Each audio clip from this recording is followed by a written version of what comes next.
अस्सलाम वालेकुम। उम्मीद करती हूँ कि आप सब खैरियत से होंगे। बेटा आज हमने फर्स्ट ईयर केमिस्ट्री का चैप्टर नंबर 2 का जो टॉपिक स्टार्ट किया हुआ है क्वांटम नंबर, उसका हमने सेकंड लेक्चर लेना है। मतलब वैसे तो आपका ये लेक्चर नंबर 8 है, बट क्वांटम नंबर्स का आज हमने सेकंड लेक्चर लेना है, ठीक है। तो टॉपिक का नाम हमारे पास है एजीम्यूथल क्वांटम नंबर्स। मैंने टर्म बोली है एजीम्यूथल क्वांटम नंबर। दूसरी इंपॉर्टेंट बात जो अभी यहाँ पे याद नहीं है, दूसरा इंपॉर्टेंट नेम वो है एंगुलर मोमेंटम क्वांटम नंबर। तो अगर आपको पेपर में या वैसे अगर आपसे पूछा जाए एजीम्यूथल क्वांटम नंबर का दूसरा नाम क्या है, तो आपने कहना वो है एंगुलर मोमेंटम क्वांटम नंबर। यानी एजीम्यूथल क्वांटम नंबर का ही दूसरा नाम है angular momentum quantum number. Further मैं अगर आपको बता दूं, वैसे हमने इसका जो बेसिक इंट्रोडक्शन था कि क्वांटम नंबर्स हम क्यों पढ़े, हमने इससे प्रीवियस लेक्चर में अच्छे से डिस्कस किया था कि क्वांटम नंबर्स जो है वो आपको इलेक्ट्रॉन की कंप्लीट एड्रेस के बारे में बताते हैं विद इन एन एटम, ठीक है। तो इसलिए मैं ज़रा अब इस टॉपिक को डायरेक्ट लेके चलूँगी ताकि हम टाइम वेस्ट किए बगैर जो है अपना लेक्चर आगे कंटिन्यू करें। तो ऐसे में तो क्वांटम नंबर का दूसरा नाम है एंगुलर मोमेंटम क्वांटम नंबर्स। यहाँ मैंने आपको कुछ हेडिंग्स बना दी है जो आपको टू द पॉइंट टॉपिक को समझने, अंडरस्टैंड करने और क्विक याद करने में हेल्प करेंगे पॉइंट्स। तो बड़ा एंगुलर क्वांटम नंबर जो है एजीम्यूथल क्वांटम नंबर, वो आपको किस चीज़ के बारे में बताता है। तो सबसे पहले जैसे मैंने कल आपको बताया था, प्रिंसिपल क्वांटम नंबर आपको शेल्स के बारे में बताता है। In the same way azimuthal quantum number आपको सब शेल्स के बारे में बताएगा। हर अगला क्वांटम नंबर आपको ज़्यादा डिटेल में लेके जाएगा। जैसे मैं अगर कहूँ मेरे पास एक एटम है, तो एटम के अंदर शेल्स होते हैं, तो शेल्स के बारे में हमें कौन सा क्वांटम नंबर इन्फॉर्म करता है, प्रिंसिपल क्वांटम नंबर। इसी तरह शेल्स के अंदर सब शेल्स होते हैं, तो सब शेल्स के बारे में हमें कौन सा क्वांटम नंबर इन्फॉर्म करता है, हमें बताते हैं एजीम्यूथल क्वांटम नंबर। तो बड़ा एजीम्यूथल क्वांटम नंबर हमें सब शेल्स की शेप्स के बारे में बताता है, सब शेल की शेप्स। एक तो हमें ये बताते हैं कि किस शेल में कितने सब शेल होंगे, ठीक है, उसके लिए हमें कुछ वैल्यूज बताएगा, कुछ नंबर्स बताएगा। दूसरा ही हमें उन सब शेल्स की शेप्स भी बताता है। मैं आगे रिपीट करती हूँ, ये भी बताता है हमें कि शेल्स के अंदर कितने कितने सब शेल, लाइक अगर के है तो के अंदर कितने सब शेल है, एल के अंदर कितने सब शेल है, इसके बारे में गाइड करता है। उनके नाम भी बताता है, उनमें कितने कितने इलेक्ट्रॉन्स है ये भी बताता है। और लास्ट पे ये सबसे इंपॉर्टेंट चीज़ कि उस सब शेल की शेप क्या होगी, उस ऑर्बिटल की शेप क्या होगी, ये भी आपका एजीम्यूथल क्वांटम नंबर जो है वो गाइड करता है। अब हम इसको स्टेप बाय स्टेप पढ़ते हैं। तो बेटा सबसे पहले ये कि एजीम्यूथल क्वांटम नंबर को हम रिप्रेजेंट किससे करते हैं, तो एजीम्यूथल क्वांटम नंबर को हम रिप्रेजेंट करते हैं स्मॉल एल से। अगेन एल से रिप्रेजेंट करते हैं, ये कैपिटल नहीं है, स्मॉल एल है, तो मैंने भी आपके सामने बोर्ड पे स्मॉल एल ही मेंशन किया है। अब इसकी कुछ वैल्यूज होती है, तो बेटा क्या हम इसकी वैल्यू क्या होती है, कहाँ स्टार्ट होती है, वो अब आप इसमें फोकस करना है। बेटा एल की जो वैल्यूज होती है वो स्टार्ट होती है 0 से, देन 1, फिर 2, फिर 3 एंड देन सो ऑन। तो एल की जो वैल्यूज है वो 0 से स्टार्ट होती है और सो ऑन जाती है, ठीक है। 0 से स्टार्ट होके आगे ये जितने मतलब आप काउंटलेस वैल्यूज कह सकते हो। तो डॉट लाइन का यहाँ पे यही मतलब है। बट इसकी वैल्यू डिपेंड किस पे करती है, एल की वैल्यू जो है वो डिपेंड किस पे करती है, एल की वैल्यू डिपेंड करती है बेटा एन की वैल्यू पे। एल की वैल्यू जो है एल डिपेंड्स ऑन एन। जैसे मैं इसके लिए आपको फार्मूला लिख के देती हूँ। एन जो है वो बराबर होता है, एल जो है वो बराबर होता है n-1, यानी जो n की वैल्यू होगी अगर आप उसमें से 1 माइनस कर दो तो आपको किसकी वैल्यू मिलेगी, l की मिलेगी। मैंने ये बोला है जो n की वैल्यू होगी अगर आप उसमें से 1 माइनस कर दो आपको किसकी वैल्यू मिलेगी, l।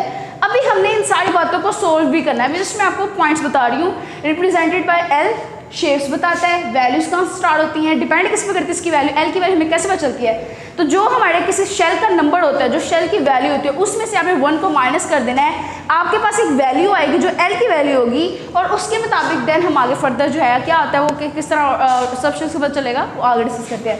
बट नेक्स्ट एक और पॉइंट है, इसको एक और तरीके से बुक एक्सप्लेन किया गया। एल डिपेंड तो करता है एन पे, यानी एन से 1 माइनस कर एल आ जाएगा, लेकिन जितने नंबर ऑफ वैल्यू होती है एन की, यानी जितनी एन की वैल्यू होती है उतनी ही नंबर ऑफ वैल्यूज होती हैं एल की। यानी इन दोनों बातों में डिफरेंस है। एल की जो वैल्यू है वो डिपेंड करती है एन पे। जैसे मैं कहती हूँ एन की वैल्यू है 2, एन की वैल्यू 2 का मतलब है उसमें से आप 1 माइनस करो तो एल की वैल्यू आ जाएगी 1। एल की वैल्यू 1 है, लेकिन अगर आप यहाँ पे काउंट करो 1 कहाँ पे आ रहा है, ये तो 1 से पहले 0 भी तो है, तो टोटल वैल्यूज कितनी है, एल की 2 ही है। एन भी तो 2 था तो एल भी क्या आया, 2 ही आया। तो एल की नंबर ऑफ वैल्यूज बराबर होती है एन के नंबर के, ठीक है। लेकिन एल का जो एग्जैक्ट अपना नंबर है कि टोटल कितनी वैल्यूज होंगी वो 1 माइनस जो है वो एन है। बाकी अभी मैं इसको सोल्व करूंगी तो आपको जो है वो ज़्यादा अच्छे से क्लियर हो जाएगा। अब हम इसको स्टार्ट करते हैं। तो बेटा इसको स्टेप बाय स्टेप हम लेके चलेंगे। तो सबसे पहले मैं आपके सामने मेंशन कर देती हूँ मेरे पास एन क्या है। एन है के, एल, एम और एन। इसके लिए एन की वैल्यू है 1, 2, 3, 4। सिंपल, मैंने शेल्स मेंशन कर दिए। बेटा अगर मैं सब शेल्स मेंशन करना चाहूँ तो मैंने आपसे भी कहा अगर के की वैल्यू 1 है तो आपने बेटा 1 में से 0 आपने 1 में से 1 माइनस करना है क्योंकि n माइनस 1 है। आपने 1 में से 1 माइनस कर तो l आ जाएगा, तो l की वैल्यू आएगी 0, इट्स मीन l 0। अगर n की वैल्यू 2 है, मीन्स अगर हम बात करें बेटा यहाँ पे सेकंड शेल की, तो यहाँ पे क्या होगा, l जो है वो बराबर आएगा, हम इसको इस तरह सोल्व कर देती हूँ, थोड़ा सा इसको हम रेस कर लेते हैं, n माइनस 1 करना है। अगर n आपके पास 2 है, माइनस 1 कर दो तो आपके पास वैल्यू आएगी 1। तो मीन्स बेटा अगर l 2 है, यानी अगर n जो है हमारे पास सेकंड शेल है, तो यहाँ पे l की वैल्यू आएगी 1। इसी तरह अगर m हमारे पास, यानी अगर हमारे पास n की वैल्यू 3 है, थर्ड शेल है, अगर मैं यहाँ पे 3 पुट कर दूँ बेटा, 3 माइनस 1 आंसर आएगा हमारे पास 2, तो l की वैल्यू क्या होगी 2। अगर मैं कहूँ मेरे पास n 4 है, तो डेफिनेटली अगर मैं यहाँ 4 कर दूँ तो बेटा 4 माइनस 1 क्या आएगा 3 आएगा, तो हमारे पास n की वैल्यू क्या आएगी, l की वैल्यू आएगी 3। तो हमने सिंप्लीफाई कर लिया कि अगर आपके पास बेटा हमारे पास शेल नंबर्स होते हैं, आप उन शेल नंबर की बेस पे सब शेल की वैल्यूज फाइंड कर सकते हो। अगर आपके पास n की वैल्यू 1 है तो l की वैल्यू 0 होगी, अगर n की वैल्यू 2 है तो l की वैल्यू 1 होगी, अगर n की वैल्यू 3 है तो l की वैल्यू 2 होगी, और अगर n की वैल्यू 4 है बेटा तो n की l की वैल्यू वो हमारे पास क्या होगी 3 होगी। तो टोटल हमने क्या किया यहाँ पे, on the basis of number of values of n, हमने यहाँ पे l के जो है वो वैल्यू काउंट कर ली कि कहाँ तक होगी मैक्सिमम वैल्यू। ठीक है, अब हम इसमें आगे देखते हैं कि कितने नंबर ऑफ शेल्स होंगे। बेटा यहाँ पे ना आपने एक चीज़ याद नहीं है, बहुत इंपॉर्टेंट, l की वैल्यू में 0 मीन है s सब शेल, 1 मीन है p सब शेल, 2 मीन है d sub shell and 3 mean है f सब शेल। अब इस डाटा से हम वहाँ पर क्विकली लिखेंगे। 0 का मतलब है बेटा कि k के अंदर, 0 का मतलब है कि k के अंदर सिर्फ एक ही हमारे पास सब शेल होगा, that is s। 0 mean s, 0 mean s। 1 मतलब p, मतलब कि l शेल के अंदर, सेकंड शेल के अंदर एक s होगा और एक p होगा, p तक जाना है आपने। 2 का मतलब है d तक, तो s p d, इसलिए थर्ड शेल के अंदर 3 वैल्यूज होंगी s p d।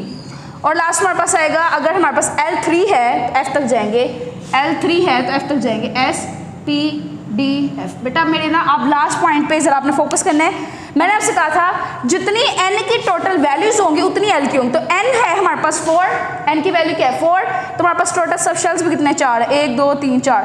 अब इन दोनों का तो डिफरेंस है, मैं एक दफा रिवाइज करती हूँ।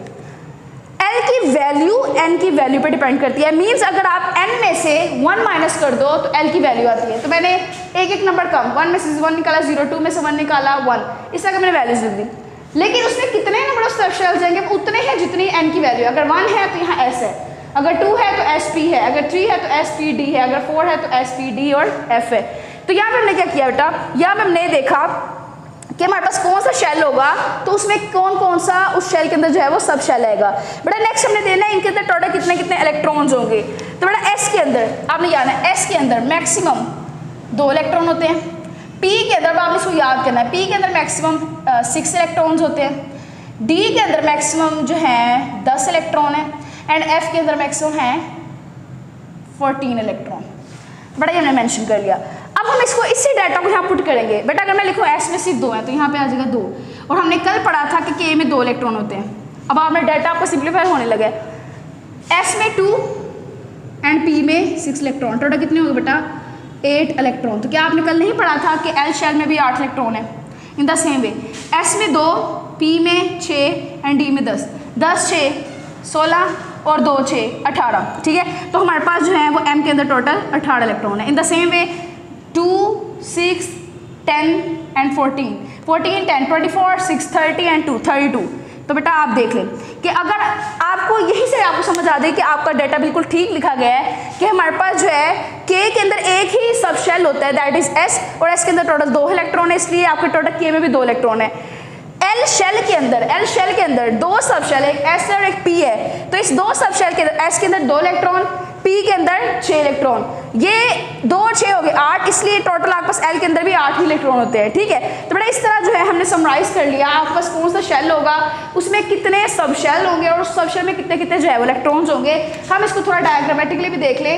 अगर आपके पास k शेल है, मीन अगर आपके पास n की वैल्यू 1 है तो l आपका क्या होगा 0, मीन उसमें सिर्फ और सिर्फ s सब शेल होगा विद 2 इलेक्ट्रॉन। अगर आपका शेल नंबर 2 है l, तो बेटा उसके अंदर जो है वो टोटल इलेक्ट्रॉन्स होंगे, टोटल जो है उसके अंदर n की वैल्यू होगी 2, उसके अंदर टोटल सब शेल्स होंगे 2, एक s और एक p। s के अंदर 2 इलेक्ट्रॉन, p के अंदर 6 इलेक्ट्रॉन, टोटल l के अंदर कितने होंगे 8 इलेक्ट्रॉन। ठीक है, तो इन द सेम वे हमारे पास m है, तो m के अंदर हमारे पास सबसे पहले m की वैल्यू आएगी बेटा 3, तो इसके अंदर सब शेल पे कितने आएंगे 3, s p d, s के 2 इलेक्ट्रॉन, p के 6 इलेक्ट्रॉन, d के 10, टोटल कितने हो गए 18। तो हमारे पास m के अंदर टोटल होते हैं 18 इलेक्ट्रॉन, ठीक है। तो बेटा इस तरह हमने जो इसको डायग्रामेटिकली भी देख लिया। अब हमारे पास सबसे इंपॉर्टेंट और लास्ट पॉइंट इस टॉपिक का वो क्या है, बस डाटा ही इसमें हमें समझना था, और उसको मैंने डाटा लिखने से पहले थोड़ा सा आपको जनरल पॉइंट्स बता दिए कि एल की वैल्यू किस पर डिपेंड करती है, किस इक्वल होती है। हमारे पास लास्ट पॉइंट है इनकी शेप्स जिसके बारे में मैंने स्टार्टिंग पे ही आपको बताया था। तो बेटा शेप्स में हम डिस्कस करेंगे एस की शेप। तो बेटा एस की शेप स्फेरिकल होती है। अब इसको आपने याद करना है, इसमें कुछ समझाने वाली बात नहीं है, ये आपने याद करना है। यही डाटा आपको आगे हेल्प करेगा अगले ये पूरा जो है जितना भी चैप्टर का रिमेनिंग सेक्शन है उसमें, प्लस जो आपको इससे नेक्स्ट चैप्टर आ रहा है केमिकल बॉन्डिंग, उसमें तो सारा कुछ ही इन शेप्स के ऊपर बेस करता है। उसमें हमने थ्योरीज पढ़नी है और वो थ्योरीज इन्हीं शेप्स पर बेस करती हैं। देन पी की शेप आपने याद है बेटा स्फेरिकल। पी की शेप होती है डम्बल, बेटा इसकी ना यू शेप होती है इस तरह 2 लोब्स के साथ। इस तरह हमारे पास डी है, इसको डबल डम्बल कहते हैं, डबल डम्बल। ये इसका एक नाम होता है क्लोवर लीफ। तो बेटा इसकी शेप होती है कुछ, अगर एक डम्बल ऐसे है तो दूसरा डम्बल ऐसे होगा, ठीक है। तो ये पी की कुछ इस तरह शेप है, और इसमें भी मैंने एक आपको शो किया, इससे 5 तरह के लोब्स की अरेंजमेंट होती है। लास्ट में हमारे पास आता है एफ। तो बेटा एफ के अंदर हमारे पास आपकी बुक पे भी मेंशन है, कॉम्प्लिकेटेड शेप्स हैं, ये बोर्ड पे इस तरह थोड़ी ट्रा करना, आपके लेवल पे भी इंक्लूडेड नहीं है सिलेबस में, ठीक है। तो बेटा हमने S shape, P shape, D shape and F shape, हमने इनकी शेप्स पढ़ ली। हमने ये दे लिया कौन से शेल में कितने सब शेल्स होंगे और हर सब शेल में कितने कितने इलेक्ट्रॉन्स होंगे। एक आखिरी पॉइंट जो मैंने कल के लेक्चर में भी आपको बिल्कुल लास्ट में बताया था, जो आपकी बुक पे ये डेफिनेशन दी हुई है, हम सब शेल को वैसे डिफाइन करेंगे। मैं इसको एक दफ़ा रीड करती हूँ देन ट्रांसलेट। सब शेल्स होते हैं सेट ऑफ ऑर्बिटल्स, मैं साथ साथ ही लिखती हूँ। मेरे पास एक ऑर्बिटल है पी एक्स, एक ऑर्बिटल है पी वाई, एक ऑर्बिटल पी जेड। ये क्या होता है, ये आपको एजीमुथल क्वांटम नंबर के बाद जो मैग्नेटिक पढ़ेंगे हम उसमें समझ आएगी। तो set of orbitals that have same N and L value. तो बेटा ये पी है सारे, इट्स मीन सबकी जो एल वैल्यू है, एल वैल्यू क्या है 1, क्योंकि यहाँ पी होता है 1 के लिए, तो सबकी एल भी सेम। अगर मैं सबके साथ 2 लगा दूँ, 2 और यहाँ पे मैं लगा दूँ 2 P X, 2 P Y, 2 P Z, ये शो कर रहा है सेकेंड शेल के जो सब शेल है पी, ये उसके 3 ऑर्बिटल है, P X, P Y, P Z. तो अगर 3 ऑर्बिटल जिनका शेल सेम है, तो आपने कहना है कि वो जो है उनका शेल भी सेम है और उनके एल की वैल्यू भी सेम है। ये भी पी है, ये भी पी है, ये भी पी, तीनों पी सेम है, तीनों की वैल्यू सेम है और तीनों के शेल की वैल्यू भी सेम है, यानी एन की वैल्यू। तो N and L value same है, तो वो कॉन्स्टिट्यूट करते हैं आपके पास एक सब शेल। जैसे मैंने कल कहा था, अगर आपके पास कुछ ऐसे सब शेल्स हो जिनके एन की वैल्यू सेम हो, तो वो होता है शेल। इस तरह आज हम पढ़े हैं कुछ ऐसे ऑर्बिटल जिनकी एल की वैल्यू और एन की वैल्यू दोनों सेम हो, तो हमारे पास क्या होगा, सब शेल होगा। तो बेटा इसके साथ हमारे ये जो आज का लेक्चर है हमने जो है वाइंड अप कर लिया है। अब इसके बाद हमने अपना नेक्स्ट जो पढ़ना है वो है मैग्नेटिक क्वांटम नंबर। तब तक के लिए आप मुझे इजाज़त दें, खुदा हाफिज़।